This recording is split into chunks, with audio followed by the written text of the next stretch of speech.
At its session today, the Croatian government ratified the draft National Reform Program and Convergence Plan. Deputy Prime Minister Branko Grčić said the government has mapped out a clear and firm path for fiscal consolidation. Prime Minister Zoran Milanović underscored that this program is the framework within which Croatia will function from this point forward in terms of its budget, tax policy, and general economic and monetary policy.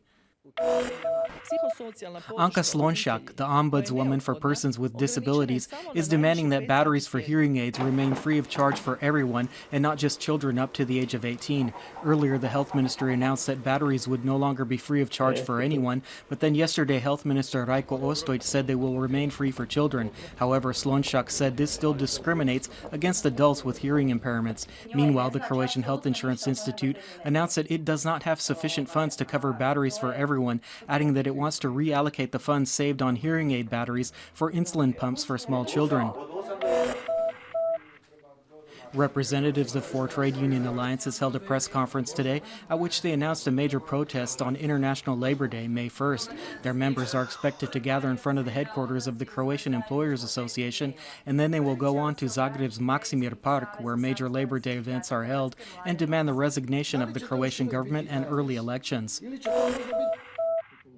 New methods and equipment for landmine clearance were presented as part of an international symposium on landmines held in Shapurina near the coastal city of Zadar. These included Croatian-made machinery and devices for aerial surveillance. A robot called Theodor, designed by scientists at the Royal Military Academy in Belgium to detect and localize landmines, was also introduced. Last night in Pula, a new attraction was presented that will pleasantly surprise tourists this season. About a dozen LED spotlights have been installed on 8 cranes at the Uljanik shipyard, and each can produce thousands of different tones of color. The lighting has been set up to reduce light pollution to the greatest possible degree, and the electricity costs will apparently not be high. This project, called Illuminated Giants, is being financed by donors and the local tourism board. In regional basketball, the members of Zagreb's club Cibona departed today for Belgrade to participate in the Final Four of the ABA League.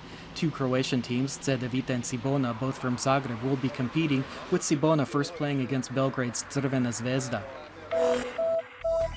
And finally, the weather forecast for the rest of the day. Skies will be moderately to mostly overcast with frequent, albeit not abundant, rainfall inland. Moderate to strong bore winds will blow at places along the Adriatic coast, with northerly and northwesterly winds on the open seas and occasional gale force gusts.